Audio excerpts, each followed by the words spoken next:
7 राज्यों के उपचुनाव में बीजेपी की करारी हार पर राहुल गांधी का बयान। 7 राज्यों में हुए उपचुनावों के नतीजों ने स्पष्ट कर दिया है कि भाजपा द्वारा बुना गया भय और भ्रम का जाल टूट चुका है। किसान, नौजवान, मजदूर, व्यापारी और नौकरी पेशा समेत हर वर्ग तानाशाही का समूल नाश कर न्याय का राज स्थापित करना चाहता है। अपने जीवन की बेहतरी और संविधान की रक्षा के लिए जनता पूरी तरह से इंडिया के साथ खड़ी है। जय हिंदुस्तान, जय संविधान।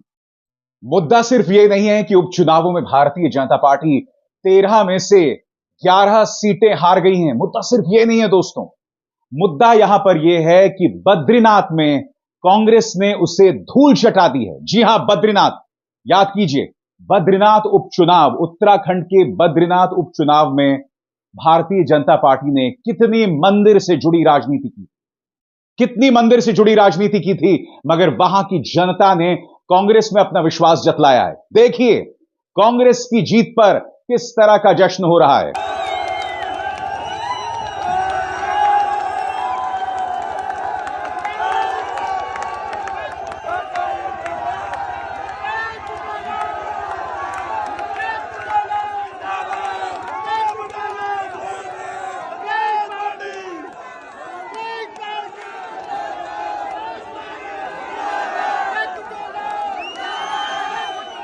दोस्तों, उत्तराखंड की दोनों सीटों पर कांग्रेस की जीत बहुत कुछ कहती है।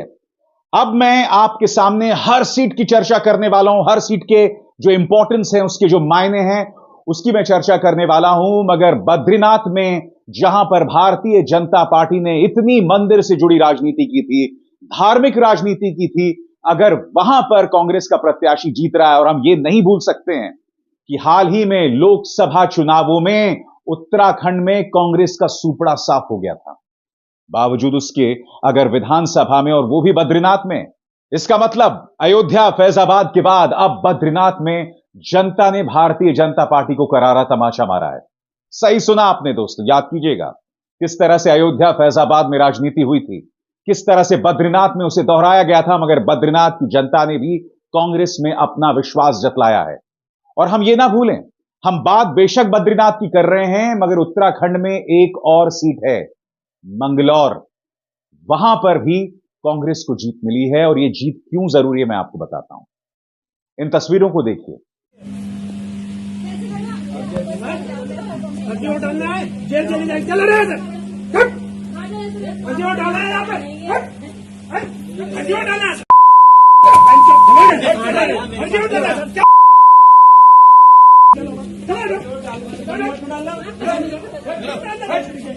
जब वोटिंग हो रही थी दोस्तों, जिस दिन वोटिंग हो रही थी, उस दिन बड़ी तादाद में मुसलमानों को वोट डालने से रोका गया था, और कई जगहों पर उनकी पिटाई भी हुई थी, जैसा कि ये तस्वीरें बता रही हैं।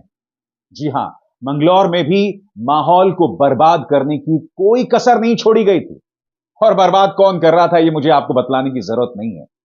और सबसे दिलचस्प बात, यहां पर बीएसपी ने एक मुस्लिम प्रत्याशी उतारा।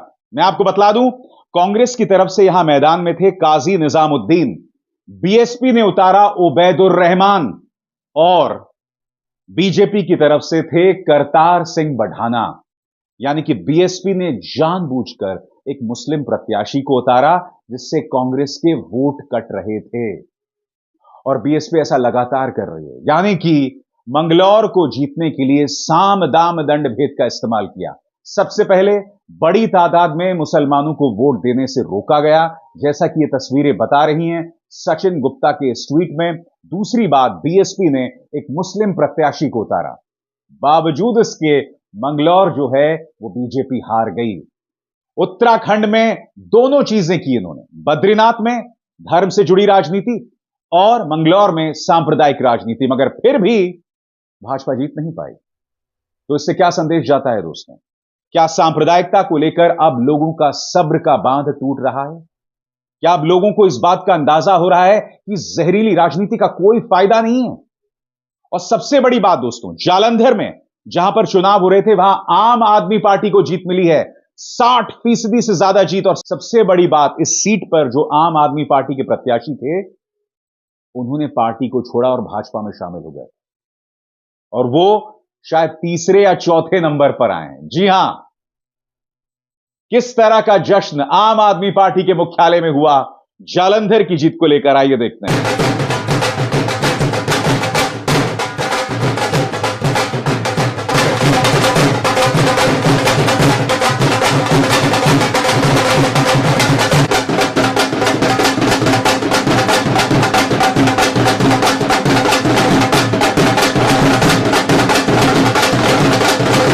संजय सिंह, पार्टी के नेता संजय सिंह ने इस जीत को खासा अहम बताया है। क्या कह रहे हैं संजय सिंह, आइए सुनते हैं। आज पंजाब के जालंधर वेस्ट का भी रिजल्ट आया है। लगभग 38,000 वोटों से हमारा कैंडिडेट महेंद्र भगत जी जो हैं वो वहां से चुनाव जीते हैं।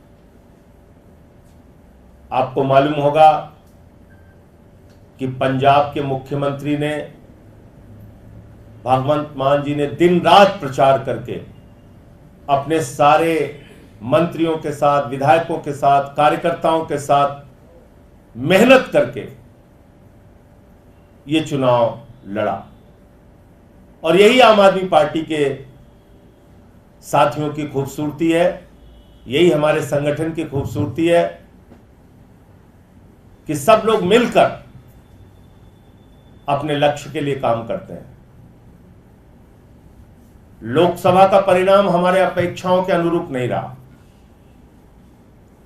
लेकिन विधानसभा के इस परिणाम ने, जालंधर वेस्ट के परिणाम ने यह साबित कर दिया कि राज्य सरकार के प्रति पंजाब के लोगों की पूरी आस्था है, राज्य सरकार के प्रति उनका विश्वास अटूट है।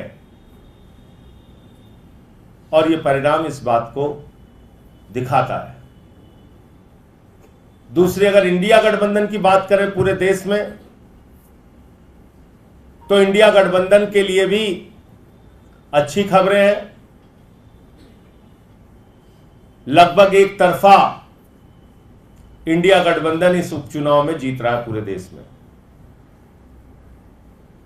तो अब कहीं ना कहीं भारतीय जनता पार्टी को यह समझ लेना चाहिए कि सिर्फ कोरे वादों और झूठे जुमलों से काम चलने वाला नहीं है। आपको कुछ करके दिखाना होगा। किसानों के लिए, नौजवानों के लिए अग्निवीर जैसी योजना को खत्म करके पुरानी सेना की भर्ती बहाल करनी होगी। वो तमाम जो सवाल हैं वो आपको करके दिखाना होगा।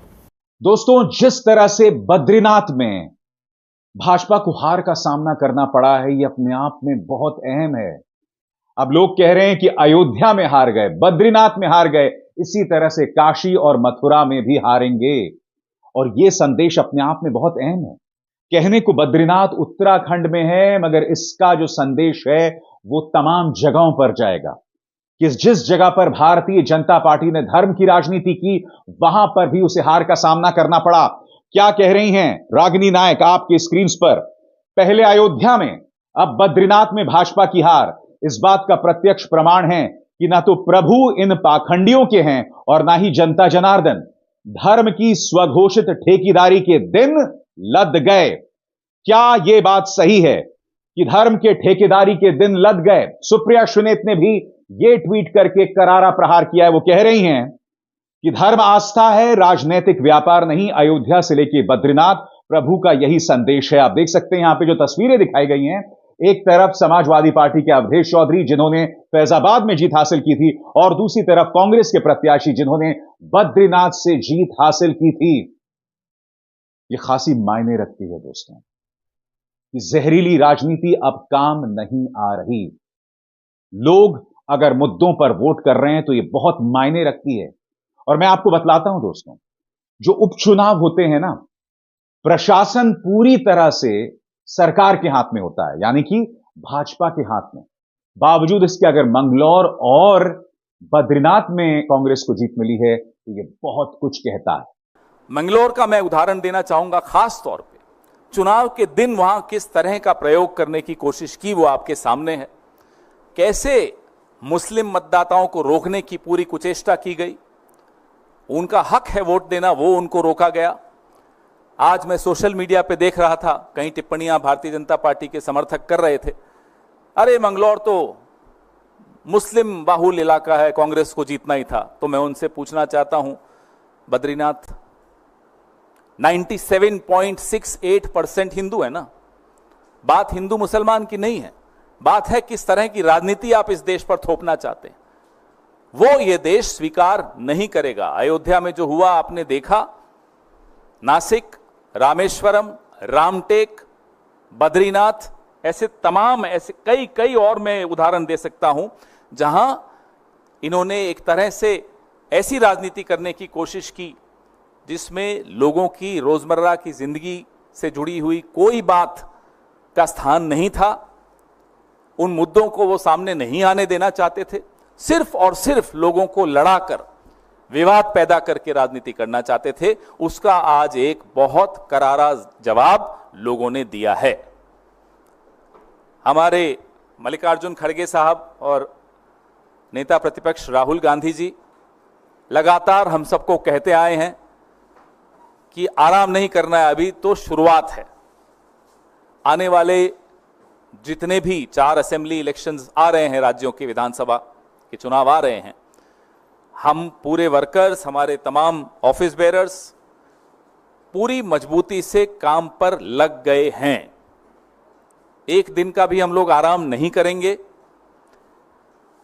सितारों से आगे जहां और भी है, अभी इश्क के इम्तिहान और भी हैं, हम उसी विनम्रता से अपने काम पे लग गए हैं और आपको आश्वस्त करते हैं कि जिस विचारधारा को लेकर हमने पिछले कई सालों से संघर्ष किया है, उस विचारधारा को कमजोर नहीं होने देंगे और किसी को कमजोर करने भी नहीं देंगे। आप उसी तरह से पश्चिम बंगाल में 4 सीटों के चुनाव हुए और चारों सीटों पर टीएमसी को जीत मिली है। वो 4 सीटें कौन सी हैं?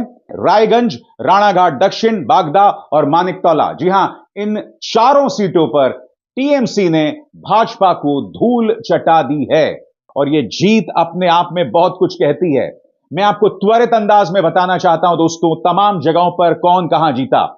पश्चिम बंगाल में जैसे कि मैंने आपको बताया है, रायगंज, राणाघाट दक्षिण, बागदा और मानिकतौला, इन तमाम जगहों पर टीएमसी को जीत मिली। पंजाब, जालंधर पश्चिम, आम आदमी पार्टी की जीत, यहां पर बीजेपी तीसरे या चौथे नंबर पर।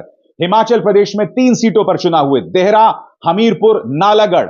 2 सीटें कांग्रेस की और 1 सीट बीजेपी की। जी हां, मैं आपको बतलाना चाहता हूं कि जीती हिमाचल प्रदेश की मुख्यमंत्री की जो पत्नी है, सुखविंदर सुक्खू की पत्नी जो है, वो भी जीती हैं। सुनिए जीत के बाद उन्होंने क्या कहा। कांग्रेस कार्यकर्ताओं ने, मंत्री ने, एमएलए ने, सबने आके दिन रात पार्टी का जो है कर्तव्य निभाया। कितना चुनौतीपूर्ण था ये सफर? देखिए, चुनाव तो चुनौतीपूर्ण होता है, कोई चो के साथ भी, चुनौती के साथ भी चो और उसके चुनाव के साथ भी सीएच है। आप क्रेडिट किसे देंगे इस चीज का? मैं इसका क्रेडिट जनता को दूंगी जी, भाई बहनों को दूंगी जिन्होंने कंधे से कंधा मिला के साथ दिया। अब एक ही परिवार से आप 2 सदस्य हैं जो विधानसभा पहुंच रहे हैं, किस तरह से आप देखते हैं सबको और क्या प्राथमिकताएं रहेंगी आपकी? देखिए जी, उनका मतलब कि सीएम साहब की अपनी ड्यूटी है, मेरी अपनी ड्यूटी है अपनी देहरा के प्रति, तो अपनी अपनी ड्यूटी निभाएंगे हम। मैडम, देर में नारा काम कर गया बेटी का, देख ही रहे हैं जी आप, जितना मेरे को शगन डाल रहे हैं मेरे मायके वाले, मुझे गर्व है उनके ऊपर। मैम, देरा की ध्यान आप कमी तो नहीं रखेंगे देरा के लिए? ये तो मैं ये बात थोड़ी बताऊंगी, ये तो मैं मायके के प्रति जो दूंगी मैं गुप्त रखूंगी इस चीज का। उसी तरह से दोस्तों, जैसा कि मैंने आपको बताया, उत्तराखंड में 2 जगह चुनाव हुए, बद्रीनाथ, मंगलौर, दोनों जगहों पर कांग्रेस को जीत। तमिलनाडु में विक्रवांडी डीएमके की जीत, यानी इंडिया गठबंधन की जीत। मध्य प्रदेश में अमरवाड़ा, यहां पर भाजपा को जीत मिली है। बिहार रुपौली, यहां बहुत दिलचस्प कहानी है दोस्तों। यहां पर याद कीजिएगा दोस्तों, एक स्वतंत्र उम्मीदवार शंकर सिंह मैदान में था, उसे जीत हासिल हुई है। और मैं आपको बतलाना चाहूंगा, यहां पर जनता दल यूनाइटेड ने पूरी ताकत लगा दी थी। हालांकि आरजेडी भी हार गई है, आरजेडी भी कुछ कमाल नहीं कर पाई है रुपौली सीट में। रुपौली सीट में जीतने के बाद क्या कहा स्वतंत्र उम्मीदवार शंकर सिंह ने, आइए सुनते हैं। सब जनता भगवान का आशीर्वाद है, उनका जीत होगी और जो विकास का काम है, विकास हम करेंगे। ऐसी उम्मीद थी क्या? क्योंकि आपके खिलाफ तो बड़ी तगड़ी फील्डिंग लगाई गई थी दोनों दलों की तरफ से, क्या लग रहा था कि इस बार जनता का साथ मिलेगा और आप बढ़त बना पाइए? देखिए, हम 30 साल से सेवा कर रहे हैं, हारे या जीते सेवा करते रहे और वही उसी सेवा का फल मिल रहा है। जनता भगवान आशीर्वाद दिया है। क्या कहने, कितने मतों से जीत दर्ज कीजिएगा? जीत तो हम तो बोले 50,000 मतों से, अब अभी 7 राउंड बाकी है गिनती, तो हम जीतेंगे। लग क्या रहा है आप जीतेंगे हैं? हाँ, 100% जीत के जाइए, क्या कीजिएगा अपनी जनता के लिए? सबसे पहले अपनी जनता के लिए जो वहाँ डिग्री कॉलेज नहीं है, 10 पंचायत बाढ़ से प्रभावित है, रिंग बांध बनवाएंगे। उसके बाद बिजली का समस्या है, तो ये सब पुल है, ये सब। एक अंतिम सवाल, इस चुनाव को जीतने के लिए कितना संघर्ष, कितना मेहनत करना पड़ा, कितने वर्षों से मेहनत कर रहे थे? हम तो बोले 30 साल से मेहनत कर रहे हैं, जनता का सेवक बन के सेवा कर रहे हैं। जनता भगवान का आशीर्वाद मिल रहा है, इसलिए भारी बहुमत से जीते हैं। तो एक तरह से कहा जा सकता है दोस्तों, कुल 13 सीटें थीं और इसमें भाजपा सिर्फ 2 सीटें जीत पाई और ये तमाम उपचुनाव थे। राजनीतिक जानकार यही सवाल कर रहे हैं कि क्या ये ट्रेलर है? याद है आपको शाहरुख खान का वो डायलॉग, ये तो ट्रेलर है, पिक्चर अभी बाकी है मेरे दोस्त। क्योंकि अगले 2 से 3 महीनों में महाराष्ट्र, हरियाणा और फिर झारखंड में चुनाव होने वाले हैं। जाहिर सी बात है दोस्तों, ये जो उपचुनाव में भाजपा को हार का सामना करना पड़ा है, इसका असर, इसकी गूंज कहीं ना कहीं आने वाले 3 महीनों में अलग अलग जगह सुनाई देगी। महाराष्ट्र में वैसे ही अघाड़ी जो है वो आत्मविश्वास से लबरेज है, मगर हां, उनके सामने चुनौती क्या है मैं आपको बताता हूं। उनके सामने चुनौती यह है अपने विधायकों को संभाल के रखना, क्योंकि हाल ही में जो विधान परिषद के चुनाव हुए थे, कांग्रेस के कई विधायकों ने क्रॉस वोटिंग की। अब लोग कह रहे हैं कि ये वही विधायक हैं जो अशोक चव्हाण के साथ थे। मुद्दा वो नहीं है, मुद्दा यह है कि कांग्रेस के विधायकों ने क्रॉस वोटिंग की थी, जिससे अघाड़ी को यानी एमडीए को नुकसान पहुंचा था और भाजपा गठबंधन को फायदा पहुंचा था। इसीलिए आप तैयारी बेशक कर रहे हैं, मगर ऐसे कैंडिडेट्स को चुनिए जो जीत के बाद भाजपा की गोद में जाकर ना बैठ जाए। यह अपने आप में बहुत जरूरी हो जाता है। तो एक तरह से कहा जा सकता है दोस्तों, ये 13 सीटें ये ट्रेलर हैं आने वाले दिनों के लिए, और आने वाले दिनों में ये बहुत कुछ कहने वाले हैं, बहुत कुछ होने वाला है दोस्तों। और इस मंच पर मैं आप तक पल पल की जानकारी लगातार पहुंचाता रहूंगा। अभिसार शर्मा को दीजिए इजाजत। नमस्कार। स्वतंत्र और आजाद पत्रकारिता का समर्थन कीजिए, सच में मेरा साथी बनिए। बहुत आसान है दोस्तों, इस ज्वाइन बटन को दबाइए और आपके सामने आएंगे ये 3 विकल्प, इनमें से एक चुनिए और सच के इस सफर में मेरा साथी बनिए।